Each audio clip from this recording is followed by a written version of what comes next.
மீனாட்சிக்கு நம்மள பிடிச்சி போச்சு. அவ தாத்தா ஒத்துக்கிட்டா இது மாதிரி ஏதாவது ஒன்று பண்ணும்ல. சரி, இவ்வளவு சீக்கிரம் ஒத்துக்கிறதுக்கு அப்படி என்ன அவசியம் வந்துச்சு? மீனாட்சியை கல்யாணம் பண்ணிக்கணும்னு நினைக்கிறேன். எனது கல்யாணமா? உனக்கு அறிவு இருக்கா? வீட்டுல அக்கா இருக்கும் போது நீ கல்யாணம் பண்ணிக்க போறேன்னு சொல்ற? அது பெரிய பஜாரிடா. அது பஜாரின்னு அக்கம் பக்கம் ஊர்ல எல்லாம் தெரிஞ்சு போச்சு. இப்ப அதுக்கு எந்த சம்பந்தமும் வரதில்ல. அதான் நான் மீனாட்சியை கல்யாணம் பண்ணிக்க போறேன். பண்ணிக்கோ. வீட்டுல அடுப்பு பத்த வைக்க தெரியாது, இவர் ஊரை கூட்டி சாப்பாடு போட தயாராயிட்டாரு.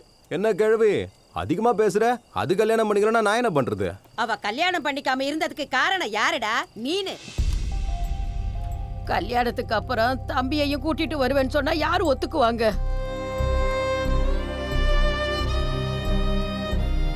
அவ போயிட்டா நீ தப்பான பாதைக்கு போய் ரோட்டுக்கு வந்துருவேன்னு தான் கல்யாணத்துக்கு அப்புறம் உன்னையும் கூட்டிட்டு வருவேன்னு அவ அடம் பிடிச்சா.